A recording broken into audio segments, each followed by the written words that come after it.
لأضلنهم ولأمنينهم ولآمرنهم فليبتكن آذان الأنعام। শয়তান আল্লাহ পাক রব্বুল আলামিনকে বলতেছেন যে তুমি যেহেতু আমাকে জান্নাত থেকে বের করে দিলা, তাহলে আমিও আর বসে থাকবো না। তোমার যে বান্দা যারা তোমার ইবাদত করে জান্নাতে যাবে, তাদেরকে আমি দেখে নিব, তাদেরকে আমি পথভ্রষ্ট করব। ওয়ালা উদিল্লান্নাহুম, অবশ্যই অবশ্যই তাদেরকে আমি পথভ্রষ্ট করব। ওয়ালা আমুরান্নাহুম, তাদেরকে আদেশ করব। ফালা ইউবাত্তিকুন্না আযানাল আনআম, যার ফলে ওই মানুষগুলো তোমার বান্দাগুলো পশু পাখির কানের মধ্যে ছিদ্র করবে। ওয়ালা আমুরান্নাহুম ফালা ইউবাত্তিকুন্না আযানাল আনআম ওয়ালা আমুরান্নাহুম ফালা ইউগাইরুন্না খালকাল্লাহ। রব্বুল আলামিন কুরআনুল কারীমের সূরা নিসার 19 নম্বর আয়াতে বলেন, শয়তান আল্লাহ পাক রব্বুল আলামিনকে বলতেছেন যে আমি ওই মানুষগুলো যারা তোমার ইবাদত করে, যারা নামাজ পড়ে, যারা রোজা রাখে, যারা অন্য অন্য মৌলিক যে ইসলামের ইবাদত আছে সেই ইবাদতগুলো করে, তাদেরকে পথভ্রষ্ট করব। কিভাবে পথভ্রষ্ট করব? তাদেরকে আমি পথভ্রষ্ট করব, তাদের মনের মধ্যে বিভিন্ন খায়েশাত দিয়ে দিব। ওয়ালা আমুরান্নাহুম ফালা ইউগাইরুন্না খালকাল্লাহ।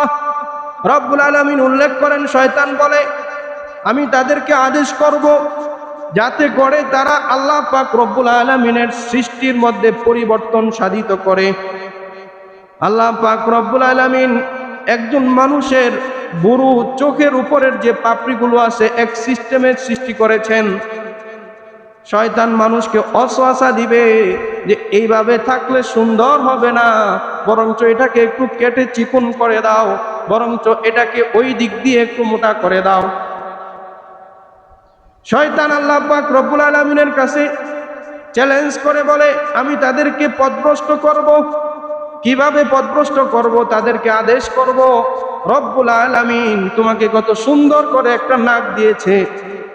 শয়তান মানুষকে ওয়াসওয়াসা দিবে, যেই নাক দিয়েছে ওই নাকটা একটু চিকন করে ফেলো, এটাকে একটু সার্জারি করো। যেই চোখ দিয়েছে এই চোখের মধ্যে একটু পরিবর্তন করো। এরকম ভাবে রব্বুল আলামিন বলতেছেন ফালা ইউগাইরুন্না খালকাল্লাহ। শয়তানের ধোঁকায় পড়ে মানুষ আল্লাহ পাক রব্বুল আলামিনের সৃষ্টির মধ্যে পরিবর্তন করবে। তাহলে শয়তান আল্লাহ পাক রব্বুল আলামিনের কাছে চ্যালেঞ্জ করেছে যে অবশ্যই আমি তাদেরকে পথভ্রষ্ট করব।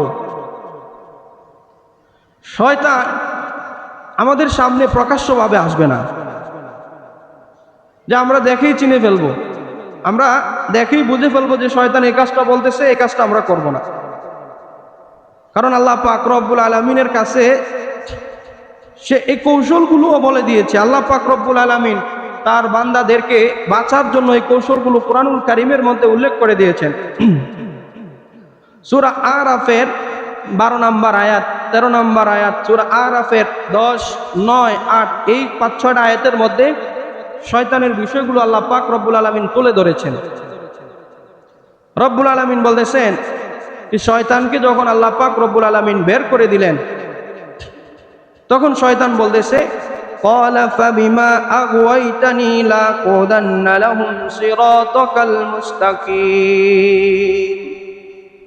রব্বুল আলামিন বলেন শয়তান তো আমার কাছে বলে গিয়েছে লাকুদান্না লাহুম সিরাতাকাল মুস্তাকিম, হে রব্বুল আলামিন তোমার যে সঠিক পথ জান্নাতের পথ, ওই জান্নাতের পথের সামনে আমি শয়তান বসে থাকব, যাতে করে বান্দারা জান্নাতে যেতে না পারে। রব্বুল আলামিন পরের আয়াতে উল্লেখ করেন এমন ভাবে আমি মানুষের মধ্যে আক্রমণ করব, মানুষ বুঝতেও পারবে না। মিন বাইনি আইদিহিম, তাদের সামনে দিয়ে আসবো, ওয়া মিন খালফিহিম, তাদের পিছনের দিক দিয়ে আসবো, ওয়ান আইমানিহিম, তাদের ডান দিক দিয়ে আসবো, ওয়ান শামাইলিহিম, তাদের বাম দিক দিয়ে আসবো। শয়তান রব্বুল আলামিনের কাছে চ্যালেঞ্জ করে এসেছে যে তোমার বান্দাদের জান্নাতে যাওয়ার যে পথ সিরাতাল মুস্তাকিম, সঠিক পথের মাঝখানে আমি বসে থাকব, আমি তাদেরকে জান্নাতে ঢুকতে দিব না। রব্বুল আলামিনের কাছ থেকে সে এই সুযোগ চেয়ে নিয়েছে। যখন তাকে বলা হলো তুমি সেজদা করো, শয়তান বলতেছে আমি সেজদা করব না, আমাকে আগুন দিয়ে তৈরি করেছো আর আদমকে মাটি দিয়ে তৈরি করেছো, আমি সেই কাজ করতে পারবো না। অহংকার প্রদর্শন করলো। রব্বুল আলামিন বলতেছেন ফাইন্নাকা রাজিম, তাহলে তুমি তো এখান থেকে বের হয়ে যাও বিতাড়িত অবস্থায়। আরেক আয়াতে আছে লাঞ্ছিত অবস্থায় তুমি বের হয়ে যাও। শয়তান বলতেছে আমি বের হয়ে যাব, আমাকে তুমি জান্নাত থেকে বের করে দিলা, আমি লাঞ্ছিত হয়ে গেলাম, আমি বিতাড়িত হয়ে গেলাম। আমি যে এত বছর তোমার সিজদা করলাম, এত বছর তোমার ইবাদত করলাম, এত বছর তোমার নাম জপলাম, আমার কি কোনো প্রতিদান থাকবে না নাকি? রব্বুল আলামিন বললেন কি চাও, কি চাও মা তুরিদ, তোমার এই যে আমল, এই যে সিজদা, এগুলোর বিনিময় তুমি কি চাও? শয়তান আল্লাহ পাক রব্বুল আলামিনের কাছে আরজ করেন যে তুমি যাদেরকে জান্নাত দিবা, যাদের কারণে আমাকে ওই জান্নাত থেকে বের করলা, তাদের হায়াত, তাদের বয়স হবে কতটুক? রব্বুল আলামিন বলেন ইলা ইয়াউমিল কিয়ামা, আমার যে বান্দা একের পর এক কিয়ামত পর্যন্ত আমার ইবাদত বন্দেগী করতেই থাকবে। তখন শয়তান বলে ক্বালা রব্বি ফাআনদিরনি ইলা ইয়াউমি ইউবাসুন, যে রব্বুল আলামিন আমাকেও তাহলে কিয়ামত পর্যন্ত বাঁচার সুযোগ দিয়ে দাও, অর্থাৎ আমার হায়াত কিয়ামত পর্যন্ত দিয়ে দাও। রব্বুল আলামিন বললেন ক্বালা ফাইন্নাকা মিনাল মুনযারিন, তোমার হায়াত কিয়ামত পর্যন্ত দিয়ে দেওয়া হলো। শয়তান এবার বলে আমি তো মানুষের মধ্যে ঝগড়া ফাসাদ তৈরি করব, আমি মানুষের মধ্যে গোলযোগ তৈরি করব, মানুষের মনের মধ্যে হিংসা বিদ্বেষ তৈরি করব, মানুষের মনের মধ্যে অসহসা তৈরি করব। আর মানুষ যদি আমাকে দেখে ফেলে, আমাকে চিনে ফেলে, তাহলে তো মানুষ আমাকে হত্যা করে ফেলবে। সুতরাং আমি যেন আত্মগোপনে থেকে মানুষের মনের মধ্যে অসহসা করতে পারি, সেই ক্ষমতা আমাকে দিয়ে দাও। রব্বুল আলামিন বললেন ওই ক্ষমতাও তোমাকে দিয়ে দেওয়া হলো। মুসলিম শরীফের হাদিসে রাসূলুল্লাহ সাল্লাল্লাহু আলাইহি ওয়াসাল্লাম বলেন ইন্নাশ শাইতানা ইয়াজরি মাজরাদ দাম, শয়তান মানুষের রক্ত কণিকার সাথে চলাফেরা করতে পারে। মানুষের রক্ত চলাচলের রাস্তায় শয়তান চলতে পারে। তাহলে শয়তান আত্মগোপনে থাকবে। শয়তান আরেকটা আবদার করে যে আমি তো সারাদিন খারাপ কাজে ব্যস্ত থাকবো, মানুষকে বিভ্রান্ত করব, মানুষকে বিপদগামী করব, আমার রিজিক, আমার খাবার দাবার এগুলো নিয়ে আমার পেরেশানি করতে না হয় সেই ব্যবস্থা করে দাও। আল্লাহ পাক রব্বুল আলামিন বললেন যে তোমার এই যে আবদার, এটাও পূরণ করা হলো। রাসূলুল্লাহ সাল্লাল্লাহু আলাইহি ওয়াসাল্লাম থেকে হাদিস শরীফে বর্ণিত আছে যে দুনিয়ার মধ্যে যারা বেঈমান, কাফের, মুশরিক, মুরতাদ, বিশেষ করে আল্লাহ পাক রব্বুল আলামিনকে যারা একেবারে অস্বীকার করে,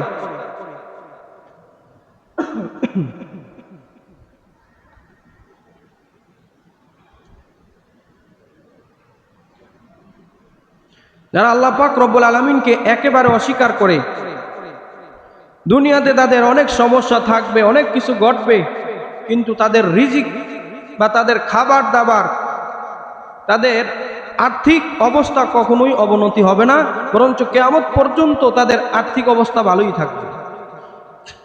তাহলে আমরা এই যে আল্লাহ পাক রব্বুল আলামিন সূরা আরাফের 10, 11, 12 এবং 9, 8, 7 এই কয়েকটা আয়াতে শয়তানের অস্তিত্বের কথা তুলে ধরেছেন, যে শয়তান আছে এবং শয়তান চ্যালেঞ্জ করে এসেছে এবং তার কিছু ক্ষমতা সে আল্লাহ পাক রব্বুল আলামিনের তরফ থেকে নিয়ে এসেছে। এখন শয়তান যে আছে, শয়তানের অস্তিত্ব আমরা বুঝি না, শয়তান কিভাবে কাজ করে সেগুলো আমরা বুঝি না, বা শয়তানের কাজকর্ম কি সেটাও আমরা বুঝি না। মুফাসসিরিনে কেরাম, ফুকায়ে কেরাম শয়তানের কাজকর্ম বা শয়তানের অনুসরণ বলতে একটা বিষয় একেবারে সুন্দর করে তুলে ধরেছেন। যেই কাজগুলো, যেই বিষয়গুলো, যেই কথাগুলো আল্লাহ পাক রব্বুল আলামিনের আনুগত্য থেকে দূরে সরায় দেয়, সেগুলোই হলো শয়তানের কাজ। একজন মানুষ ঘর থেকে বের হলো, সে মসজিদে যাবে, হঠাৎ করে দেখলো একটা দোকানের মধ্যে টিভি চলতেছে আর খেলা চলতেছে। সে বলতেছে যে খেলাটা চলতেছে, একটা গুরুত্বপূর্ণ সময় চলতেছে, এখন আমি মসজিদে যাব না, একটু পরে নামাজটা পরে নিব, খেলাটাকে শেষ করি। তাহলে সে ঘর থেকে বের হলো নামাজ পড়বে, তার নামাজ পড়া থেকে বাধা দিল খেলাটা। এই খেলাটা তাহলে কি হলো? এখন শয়তানের কাজ হলো। এই খেলাটা কি হলো? শয়তানের কাজ। সে ঘর থেকে বের হলো, মসজিদে নামাজ পড়বে, তার এক বন্ধু তাকে ডাক দিল যে চলো বাজারে একটু কাজ আছে। সে মনে মনে স্থির করলো যে এখন আমি মসজিদে যাব না, আমার বন্ধুর সাথে একটু ঘুরে আসি, তারপরে গিয়ে মসজিদে নামাজটা পড়ব। এই যে তাকে আল্লাহ তাআলার জিকির থেকে বিরত রাখলো, যেই কাজ, যেই বিষয়, যেই মানুষ, সেটাই হলো শয়তান। শরীয়তের পরিভাষায় তাকে বলে তাগুত। তাকে বলে তাগুত। তাগুতের সবচেয়ে সহজ এবং সবচেয়ে সুন্দর পরিভাষা হলো যেই জিনিস আল্লাহ পাক রব্বুল আলামিনের জিকির থেকে, আল্লাহ পাক রব্বুল আলামিনের রাস্তা অর্থাৎ সিরাতুল মুস্তাকিম, সঠিক পথ অর্থাৎ জান্নাতের পথ, রাসূলুল্লাহ সাল্লাল্লাহু আলাইহি ওয়াসাল্লামের বলে দেওয়া পথ থেকে মানুষকে দূরে সরায় দেয়, ওইটাই হলো শয়তানের কাজ।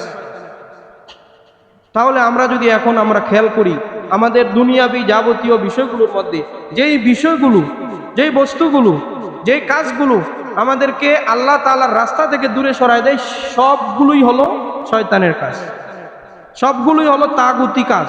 এই সবগুলোই হলো তাগুত।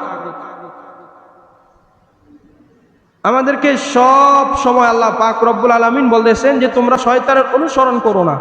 আমরা শয়তানের অনুসরণ করি না, আমরা বলি যে না আমরা শয়তানের অনুসরণ করি না, সব ক্ষেত্রে তো আমরা আল্লাহর ইবাদত করতেছি। এখন আমরা পাইলাম যে যেই কাজটা আমাকে আল্লাহ তাআলার রাস্তা থেকে দূরে সরায়, রাসূলুল্লাহ সাল্লাল্লাহু আলাইহি ওয়াসাল্লামের আনুগত্য থেকে দূরে সরায়, ওই কাজটাই হলো শয়তানের কাজ, ওই কাজটাই হলো তাগুত। এই বিষয় যদি আমরা মাথায় রাখি যে আল্লাহ পাক রব্বুল আলামিনের পথ থেকে আমাদেরকে যে বিষয়টা দূরে সরাই দেয়, এই সবগুলো তাগুতি কাজ বা শয়তানি কাজ, তাহলে আমাদের কাছে একেবারে স্পষ্ট হয়ে যাবে যে দুনিয়াবি যাবতীয় কাজগুলো শয়তানি কাজ হতে পারে যদি উদ্দেশ্য এবং মাকসাদ ঠিক না থাকে। আমার স্ত্রী, আমার সন্তান, আমার ব্যবসা বাণিজ্য, আমার দোকান, আমরা যে মোবাইল ব্যবহার করি, আমরা যে টিভি দেখি, আমরা যে বন্ধু বান্ধবের সাথে চলাফেরা করি, এই সবগুলো যদি আমাদেরকে নামাজ থেকে বাধা দেয়, আল্লাহর জিকির থেকে বাধা দেয়, রাসূলুল্লাহ সাল্লাল্লাহু আলাইহি ওয়াসাল্লামের অনুসরণ থেকে বাধা দেয়, তাহলে এগুলো হবে তাগুতি কাজ এবং এগুলোই হলো শয়তানের কাজ। অথচ সূরা আলে ইমরানের 31 নম্বর আয়াতে আল্লাহ পাক রব্বুল আলামিন বলতেছেন, কুল ইন কুনতুম তুহিব্বুনাল্লাহ, কুল ইন কুনতুম তুহিব্বুনাল্লাহ ফাত্তাবিউনি ইউহিব্বুকুমুল্লাহ।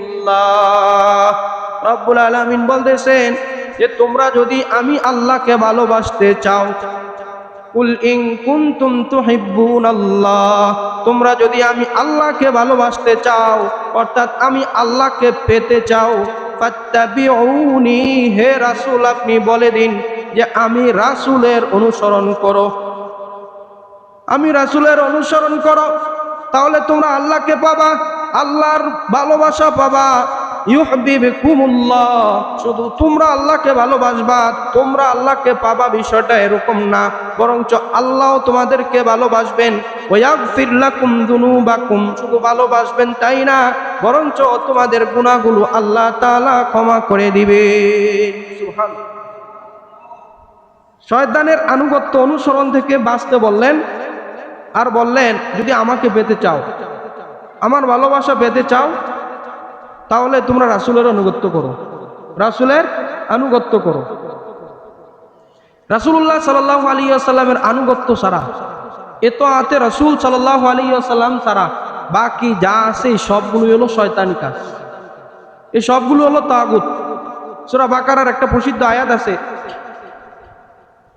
সূরা বাকারার একটা প্রসিদ্ধ আয়াত যে আয়াতুল কুরসি, আয়াতুল কুরসির যে পরের আয়াতটা 157 নম্বর আয়াত, ওই আয়াতে আল্লাহ পাক রব্বুল আলামিন বলতেছেন যে একজন মুসলমান শুধু আল্লাহ পাক রব্বুল আলামিনের ইবাদত বন্দেগী করলো, এটা তার নাজাতের জন্য যথেষ্ট নয়, এটা তার নাজাতের জন্য যথেষ্ট হবে না। বরঞ্চ তার নাজাতের জন্য যদি যথেষ্ট হতে হয়, সে যদি আল্লাহকে পেতে চায়, জান্নাতে যেতে চায়, সে সর্বপ্রকার তাগুতকে বাদ দিতে হবে।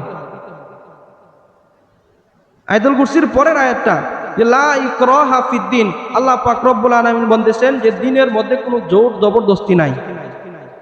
ফামান ইয়াকফুর বিত্তাগুতি, ফামান ইয়াকফুর বিত্তাগুতি, আর যে তাগুতকে অস্বীকার করলো, তাগুতকে যে অস্বীকার করলো, ফামান ইয়াকফুর বিত্তাগুতি ওয়া ইউমিন বিল্লাহ, এবং আল্লাহ পাক রব্বুল আলামিনের প্রতি ঈমান আনলো, ফাকাদ ইসতামসাকা বিল উরওয়াতিল উসকা, তাহলে সে কেমন যেন একটা শক্ত খুঁটিকে আঁকড়ে ধরলো, লান ফিসামা লাহা, যেই খুঁটি থেকে সে কখনো ছুটবে না।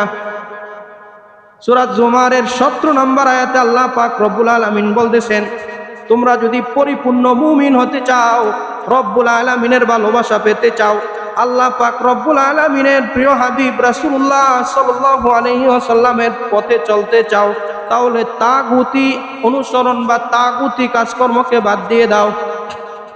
ওয়াল্লাযীনা ইজতানাবুত তাগুতা আইয়াবুদুহা ইলাল্লাহ, আইয়াবুদুহা ওয়া আনাবু ইলাল্লাহি লাহুমুল বুশরা।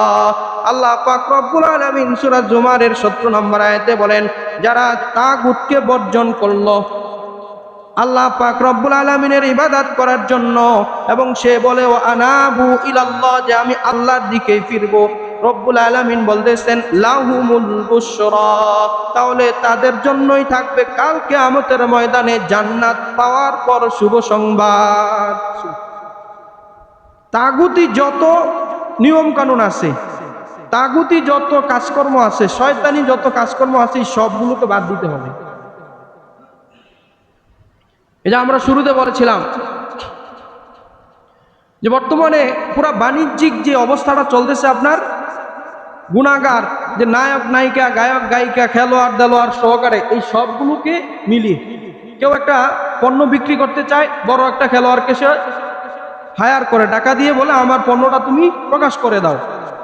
ওই খেলোয়াড় বলতেছে বা ওই নায়ক গায়ক গায়িকা বলতেছে যে আমি কিন্তু কিছুই না, আমার একমাত্র শক্তি হলো যারা আমাকে অনুসরণ করে, তারা ছাড়া আমার কিছুই নাই। বড় বড় খেলোয়াড়দেরকে যখন জিজ্ঞাসা করা হয়, তখন তারা কিন্তু বলবে যে আমি আজকে এই পর্যন্ত আসলাম শুধুমাত্র আমাকে যারা সাপোর্ট করতেছে, ফলো করতেছে, অনুসরণ করতেছে, তাদের কারণে। তার মানে আমরা মাঝখানে ইবাদত বন্দিগি করার পরেও শয়তানের বা তাগুতের অনুসরণ করতেছি। রব্বুল আলামিন কাল কিয়ামতের ময়দানে আমরা যাদেরকে অনুসরণ করি এবং যারা অনুসরণ করে, দোনোটাকে একত্রে রাখবে। ইমাম মুসল্লি দোনোজনকে একত্রে উঠাবেন, শুধু ইমামকে উঠাবেন, মুসল্লিদেরকে উঠাবেন না, বা শুধু মুসল্লিদেরকে ডাকবেন, ইমামকে ডাকবেন না, বিষয়টা এরকম না। রব্বুল আলামিন বলতেছেন ইয়াউমা নাদউ কুল্লা উনাসিম বিইমামিহিম, ইয়াউমা নাদউ কুল্লা উনাসিম বিইমামিহিম, কাল কিয়ামতের ময়দানে প্রত্যেকটা মানুষকে সে যাকে অনুসরণ করত তাকে সহকারে ডাকা হবে। আমি যদি একজন খেলোয়াড়কে অনুসরণ করি, ওই খেলোয়াড় যদি জাহান্নামে যায় তাহলে আমিও জাহান্নামে যাব। আমি যদি একজন গায়ককে অনুসরণ করি, আমার ফেসবুক সহকারে যাবতীয় কাজকর্মে, আমার চুল কাটা, আমার খাওয়া দাওয়া, আমার পোশাক, আমার চলাফেরা, আমার কথা বলা, এই সবগুলো যদি একজন গায়কের মতো হয়, একজন খেলোয়াড়ের মতো হয়, একজন নায়িকা বা নায়কের মতো হয়, রব্বুল আলামিন বলতেছেন তাকে সহকারে, যে তাকে অনুসরণ করেছে তাকে সহকারে উঠানো হবে। সে যদি জান্নাতে যায়, যে অনুসরণ করেছে সেও জান্নাতে যাবে। সে যদি জাহান্নামে যায়, তাহলে যে তাকে অনুসরণ করেছে সেও জাহান্নামে যাবে। চূড়ান্ত কথা রব্বুল আলামিনের। এই বিষয়গুলো আমরা খুব সহজ মনে করতেছি, যে আমার কাছে একটা মোবাইল আছে, মোবাইলে একটা টিপ দিলাম, অমুক ব্যক্তিকে অনুসরণ করে ফেললাম। এই যে আমি অনুসরণ করলাম, এটাকে সে পুঁজি করে কিন্তু বহুত কিছু করতেছে। দুনিয়ার যত পাপ কাজ সব সে এগুলোর মাধ্যমেই করতেছে, যে আমার সাথে 1 কোটি জনগণ আছে, আমার সাথে এত ফলোয়ার আছে, আমার সাথে এতগুলো লোক আছে। রব্বুল আলামিন বলতেছেন কাল কিয়ামতের ময়দানে দোনোটাকে একত্রে উঠানো হবে। সে যদি জান্নাতে যায়, আমি জান্নাতে যাইতে পারবো, সে না পারলে আমি পারবো না। ঠিক এরকম ভাবে তাগুতি শক্তি বা তাগুতি কাজ বর্জন করতে হবে। এই যে আমাদের বর্তমানে রাসূলুল্লাহ সাল্লাল্লাহু আলাইহি ওয়াসাল্লামের আদর্শ, তার নীতি, তার নিয়ম নীতি, এই সবগুলো বাদ দিয়ে যা কিছু আছে এই সবগুলো হলো তাগুতি কাজ। আমাদের যে বর্তমানে রাষ্ট্র পরিচালনা হয় পুরো পৃথিবীর মধ্যে সবচেয়ে বেশি যে নিয়মে রাষ্ট্র পরিচালিত হয় আপনার গণতন্ত্র, এটা একেবারে সোজা হিসাবে একেবারে স্পষ্ট ভাষায় আমাদের রাসূলুল্লাহ সাল্লাল্লাহু আলাইহি ওয়াসাল্লামের অনুসরণ বা তার আদর্শের সাথে যায় না। রাসূলের আদর্শ হলো খেলাফত, আর আমরা যে নীতিতে আছি বা আমরা যে নীতিতে দেশ চলি বা দেশে চালাই সেই নীতি হলো আপনার গণতন্ত্র। এখন কেউ যদি সেই গণতন্ত্র মানে বা চলে এটা হলো এক হিসাব, কিন্তু যদি সে অন্তর থেকে বিশ্বাস করে এটাই তার একমাত্র মুক্তির পথ, এটার দিয়েই সে একামতে দিন বা দিন ইসলাম প্রচার করবে, তাহলে সে কুফুরির মধ্যে আছে, কুফুরির মধ্যে আছে। এ বর্তমান সময়ে বিভিন্ন মসজিদগুলোতে আপনার এই ধরনের কথাবার্তা হচ্ছে যে আপনার একটা মদ, এই মদ যদি গ্লাসে রাখা হয় সেটাও মদ হারাম, যদি একটা আতরের বোতলের মধ্যে রাখা হয় সেটাও হারাম, সেটাও হারাম। একটা পানির জগের মধ্যে রাখলেও সেটাও হারাম, আবার মদের যে পাত্র আছে ওই পাত্রের মধ্যে রাখলেও হারাম। এ কথা একেবারে স্পষ্ট। ওই গণতন্ত্র বা একই বিষয়, যদি একজন সাধারণ মানুষ করে সেটাও হারাম, যদি জগতের সবচেয়ে বিখ্যাত আলেম করে তাহলে সেটাও হারামই, হারামই থাকবে। এখন যে করতেছে বা যারা করতেছে তার একটা চিন্তা ফিকির থাকতে পারে যে আমি এই পন্থায় গিয়ে রাজনীতি করে খেলাফত কায়েম করব, সেটা হলো ভিন্ন হিসাব, কিন্তু এটার মাসালা বা ফতোয়া হবে হারাম। মসজিদগুলোতে কয়েকটা মসজিদে এই সপ্তাহে আসছে যে চিঠি এসেছে যে ওই দলের কথা বলা যাবে না বা ওই দলের বিষয়গুলো উল্লেখ করা যাবে না। বিষয় তো আসলে এরকম, গণতন্ত্রের ভিত্তিতে যারা রাজনীতি করবে তাদের কোনো কথাই বা তাদের পক্ষ নিয়ে কোনো কথাই মসজিদগুলোতে, বিশেষ করে ওয়াজ মাহফিল এগুলোতে আপনার দলীয়ভাবে বলা নিষিদ্ধ হতে হবে, অন্যথায় সকল মুসল্লির মধ্যে একটা বিভেদ তৈরি হয়ে যাবে, মুসলমানদের মধ্যে বিভেদ তৈরি হয়ে যাবে। রাসূলুল্লাহ সাল্লাল্লাহু আলাইহি ওয়াসাল্লামের আদর্শ বা উসওয়া বা নীতির সাথে যতগুলো বিপরীত মত আছে এই সবগুলোকে বর্জন করলেই একজন মুসলমান পরিপূর্ণভাবে আদর্শবান ইসলামী বা মুসলমান হিসাবে দাবি করতে পারবে। আর বর্তমান সময়ে কত ধরনের ফিতনা আছে, আপনার ওই ফিতনাগুলোর দিকে খেয়াল না দিয়ে যদি শুধু এই বিষয়গুলো আমরা সামনে রাখি তাহলে আমাদের বিপদ আর বিপদ। যে গতকালকে একটা খবর আসলো যে গাজীপুরে আপনার এক মুসলমান মাদ্রাসার ছাত্রীকে এক হিন্দু কুলাঙ্গার মালাউনের বাচ্চা সে ধরে নিয়ে একটা দলবদ্ধভাবে ধরে নিয়ে বাংলাদেশের মতো একজন আমরা সবাই দাবি করি যে মুসলমান রাষ্ট্র, দলবদ্ধভাবে ধরে নিয়ে তাকে লাগাতার 2-1 দিন নির্যাতন করেছে, শারীরিক নির্যাতন করেছে এবং তার উপরে জুলুম করেছে, তাকে ধর্ষণ করেছে। নাউজুবিল্লাহ। বাংলাদেশের মতো রাষ্ট্র, আমরা গত 5-6 বছর থেকে এই একটা বিষয় সামনে আসছে যে হিন্দুদের কঠোরপন্থী মালাউন যারা, তাদের একটা সংগঠন আছে আপনার রয়ের এজেন্ট, তারা লাভ ওয়ার নামে একটা সংগঠন পরিচালনা করে। এই লাভ ওয়ার বা ভালোবাসার যুদ্ধ, বিশেষ করে মাদ্রাসার ছাত্রী যারা আছে তাদেরকে তারা টুপে ফেলায়, বিভিন্ন ধরনের ভালো কথাবার্তা বলে যে আমার সাথে প্রেম করো, তোমাকে বিয়ে করব, আমি মুসলমান হয়ে যাব। মূলত এটা তাদের একটা টোপ। তাদের মূল কাজ হলো, তাদের মূল কথা হলো যে মুসলমান, বিশেষ করে ধর্মীয় নারী যারা আছে তাদের গর্ভের মধ্যে হিন্দু মালাউনের বাচ্চা দিয়ে দাও আর মুসলমানদেরকে তোমরা ধ্বংস করে দাও। এটা পুরাই ইন্ডিয়ার মধ্যে, পুরা উপমহাদেশের মধ্যে না, শুধু পুরা পৃথিবীর মধ্যে, বিশেষ করে বাংলাদেশের আপামর সাধারণ যে নারী আছে মুসলমান মাদ্রাসার ছাত্রী, তাদেরকে তারা তাদের টুপ হিসাবে সবচেয়ে বেশি করে। তো এই বিষয়গুলো আমাদের সামনে আসা উচিত। এগুলো কেন হচ্ছে? কারণ আমরা রাসূলুল্লাহ সাল্লাল্লাহু আলাইহি ওয়াসাল্লামের ইতাআত বাদ দিয়ে তাগুতের ইতাআত করতেছি, শয়তানের আনুগত্য করতেছি। আর শয়তানের আনুগত্য করলে ফলাফল, সর্বশেষ ফলাফল কি হবে? কাল কিয়ামতের ময়দানে প্রত্যেককে তার নেতা হিসাবে ডাকা হবে, ইমাম সহকারে ডাকা হবে। এখন শয়তানের অনুসরণ যারা করছে, যারা দুনিয়াতে খেলোয়াড়, ওই নায়ক নায়িকা, বিভিন্ন ধরনের অপসংস্কৃতির সাথে জড়িত লোকদের অনুসরণ করেছে, তারা বলবে আমাদের তো কেউ ডাকলো না। উম্মতে মুহাম্মদী একদিকে চলে যাবে জান্নাতের দিকে, তারা বলবে আমাদেরকে ডাকলো না। তখন তাদের মধ্য থেকে একজন বলবে যে চলো আমরা দুনিয়াতে যার অনুসরণ করেছি তার পিছনে একটু দৌড় দিই। তখন দৌড়ে দৌড়ে দৌড়ে দৌড়ে দুনিয়াতে যাদেরকে অনুসরণ করেছে সবগুলো মিলিয়ে দেখবি যে একটা বাহ্যিক একটা শয়তান, শয়তান তখন ক্ষান্ত হবে। যখন শয়তান একটা ভাষণ দিবে বিশাল বড় আয়াত, ওই ভাষণে শয়তান বলবে অকাল শাইতানু লাম্মা কুদিয়াল আমরু ইন্নাল্লাহা ওয়াদাকুম ওয়াদাল হক। শয়তান দৌড়ে এসে বলবে ক্ষান্ত হয়ে যাও, ক্ষান্ত হয়ে যাও, আমার পিছনে দৌড়ে কোনো লাভ নাই, আল্লাহ রব্বুল আলামিন যা ওয়াদা করেছিলেন সেটাই সত্য। ইন্নাল্লাহা ওয়াদাকুম ওয়াদাল হক। তোমরা যে আজকে আমার পিছনে দৌড়তেছো এতে আমার কোনো ক্ষতি নাই, আমার কোনো লাভও নাই, কারণ আমি তো তোমাদেরকে দুনিয়াতে জোর জবরদস্তি করি নাই আমার অনুসরণ করার জন্য। আর আমি তোমাদেরকে মা আনা বিমুশরিকিকুম ওয়া মা আনতুম বিমুশরিকিয়া, আমি তোমাদেরকে কিভাবে নাজাত দিব, আমি নিজেই তো নাজাত পাবো না, আমার নিজের রাস্তাই তো ঠিক নাই। ইন্নী কাফারতু বিমা আশরাকতুমুনি মিন ক্বাবলি, দুনিয়াতে তোমরা আমাকে যেইভাবে সাহায্য করেছো, আমাকে শরীক করেছো, এই সবগুলো থেকে আমি তোমাদেরকে মুক্তি দিয়ে দিলাম, মানে তোমাদের সাথে আমার কোনো সম্পর্ক নাই। তখন ওই দুনিয়াদার লোকগুলো বলবে হায় হায়, আমরা কার অনুসরণ করলাম, আমরা কার অনুসরণ করলাম। বিপরীতে যারা রাসূলুল্লাহ সাল্লাল্লাহু আলাইহি ওয়াসাল্লামের অনুসরণ করবে, মুসলিম শরীফের হাদিসে এসেছে রাসূলুল্লাহ সাল্লাল্লাহু আলাইহি ওয়াসাল্লাম সিজদার মধ্যে পড়ে থাকবেন, কান্না করতে থাকবেন। রব্বুল আলামিন জিবরাইল আলাইহিস সালামকে পাঠাবেন যে গিয়ে বলো মাথা উঠাইতে, হে মুহাম্মদ সাল্লাল্লাহু আলাইহি ওয়াসাল্লাম ইরফা রাসাক, হে মুহাম্মদ সাল্লাল্লাহু আলাইহি ওয়াসাল্লাম মাথা উঠাও, মাথা উঠাও। ওয়াসাল তুসাল, তুমি চাও যা চাও তাই দেওয়া হবে। ওয়াশফা তুশফা, তুমি শাফাআত করো, তুমি সুপারিশ করো, তোমার সুপারিশ আমি কবুল করব। মুহাম্মদ সাল্লাল্লাহু আলাইহি ওয়াসাল্লাম বলতে থাকবেন ইয়া রাব্বি ইয়া রাব্বি ইয়া রাব্বি, আমি কি চাবো, আমি কি চাবো, আমাকে যারা অনুসরণ করেছে, আমার পথে যারা চলেছে, ইয়া রাব্বি ইয়া রাব্বি ইয়া রাব্বি। মুসলিম শরীফের হাদিসে এসেছে রাসূলুল্লাহ সাল্লাল্লাহু আলাইহি ওয়াসাল্লাম কান্না করতে করতে বলতে থাকবেন আমি কি চাবো, কি চাবো, উম্মতি উম্মতি উম্মতি, আমাকে যারা অনুসরণ করেছে তুমি তাদেরকে জান্নাত দিয়ে দাও।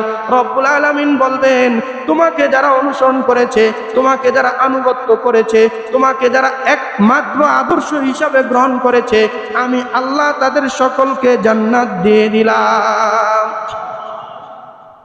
তাহলে শয়তানের আনুগত্য আমাদেরকে জাহান্নামে নিয়ে যাবে। শয়তান সরাসরি অস্বীকার করবে যে না, তোমাদের সাথে আমার কোনো সম্পর্ক নাই। দুনিয়ার মধ্যেই খেয়াল করেন না, ওই মাঝে মাঝে খেলোয়াড় দেলোয়াড় যেগুলো থাকে, একটা বিপদে পড়লেই হ্যাঁ আমার পারিবারিক বিষয় নিয়ে কথা বলার তোমাদের কি, তোমরা আমার পারিবারিক বিষয় নিয়ে কথা বলো কেন, অথচ সেই বলতেছে যে তোমাদের কারণেই আমি এই পর্যন্ত আসলাম। আর রাসূলুল্লাহ সাল্লাল্লাহু আলাইহি ওয়াসাল্লাম কান্না করবেন, কান্না করবেন, কান্না করবেন, যতক্ষণ না তার